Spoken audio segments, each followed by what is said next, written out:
এই দেখো আরেকটা রেসিপি নিয়ে এসছে এই বিকেলবেলা করবো বলে। দেখো লঙ্কার চচ্চড়ি খেয়েছো? সেই এই লঙ্কা তো বেশি ঝাল হয় না, ওই জন্য দেখো লঙ্কাগুলো কিরকম চিড়ে নিয়েছি, লঙ্কার চচ্চড়ি করব। আর এইখানেও একটু আদা আর খালি আদা কাঁচা লঙ্কা বেটেছি। এটাও কিন্তু নিরামিষ রেসিপি, এটা রেখে অনেক দিন খেতে পারবেন। আর তেল দিয়েছি, কিন্তু কালো জিরে দিতে হয়। এটা এমনই জিনিস, এটা মুখের টেস্ট আসে। আর নিরামিষই পদ, এখন এমনি শ্রাবণ মাসে নিরামিষই খেতে ইচ্ছে করে না, ওই জন্য এই দেখুন আমি কালো জিরেটা দিয়ে দিলাম। দেখাতে দেখাতে কথা বলে দেখি। এবার এই আদা আর কাঁচা লঙ্কাটা এই তেলের মধ্যে দিয়ে দিলাম। আচ্ছা এই দেখো আমি কিন্তু এই আদাটাকে বসিয়ে দিয়েছি। এটাও করে কিন্তু এক সপ্তাহ ধরে খেতে পারো। আমি এটা কেন পথ করলাম, একটু আমার নিরামিষ চলে বেশিরভাগ, ওই জন্যেই আমি এটা নিরামিষ করে রেখে দিলাম ফ্রিজে। অনেক দিন রেখে আমি খেতে পারবো। আর যেটা মুখরোচক, কিন্তু এটা খুব খেতে সুস্বাদু লাগে। এ দেখেন লবণটা দিয়ে দিলাম। লঙ্কাটা বেটেছি না, ঝাঁসটা খুব ভালো বেরিয়েছে। এবার এই মরিচটা দিলাম কেন, এটা এমনই জিনিস বানাচ্ছি যেতে মুখে ভালো লাগে। এই বৃষ্টির ওয়েদারে, জ্বর কাশির ওয়েদারে এটাকে খেতে খুবই সুন্দর লাগে। আর এটা আমি কিন্তু জিরে গুঁড়ো ব্যবহার করলাম, এই দেখুন গোটা মানে গুঁড়ো জিরে একটু বেশি দিচ্ছি। হ্যাঁ বন্ধুরা, 1.5 চামচ মতন হলো দিলাম। আর একটু হলুদ এতে দেবো।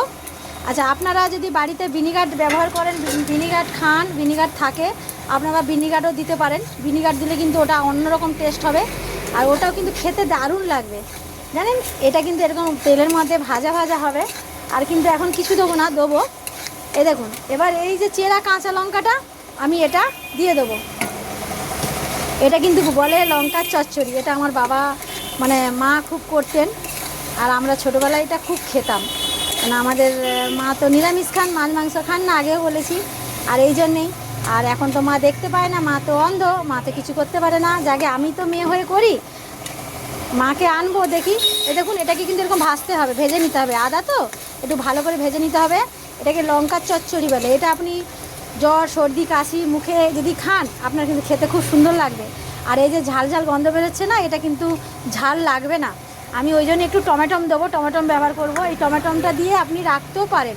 এটা ভেজে নিই, দেখতে থাকুন, বেশিক্ষণ লাগবে না, এক্ষুনি রেডি।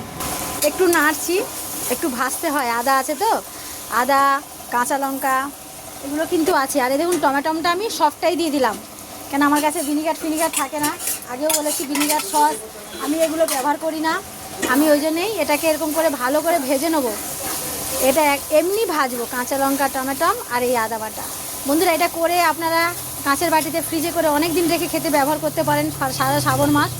আর এটা কিন্তু সত্যি করে রাখি, আমি এটা প্রায় দিন খাই, কেন আমার আর্ধেক দিনটা নিরামিষ, শনিবার মঙ্গলবার বৃহস্পতিবার এইসব মানা হয় বলে। আর এই দেখুন এটা এরকম কষে নিয়ে রেখে দেবেন না, অনেক দিন রেখে খেতে পারবেন। এটা কিন্তু ভাজতে হবে, ভাজাটাই মেন।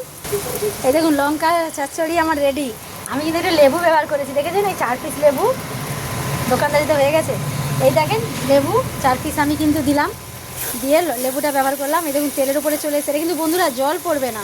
আপনারা যদি ভিনিগার খান, ভিনিগার দেবেন, খুব সুন্দর লাগবে। আর এই লঙ্কা তো ঝাল হয় না, কম ঝাল হয়।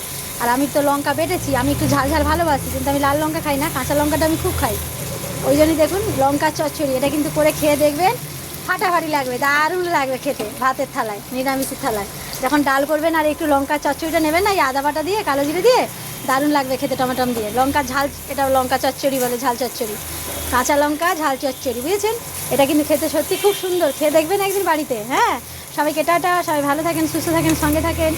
এই বলে আমার শেষ করে দিলাম। দেখেন লঙ্কা চচ্চড়ি রেডি, খাবেন তো সবাই, চলে আসুন।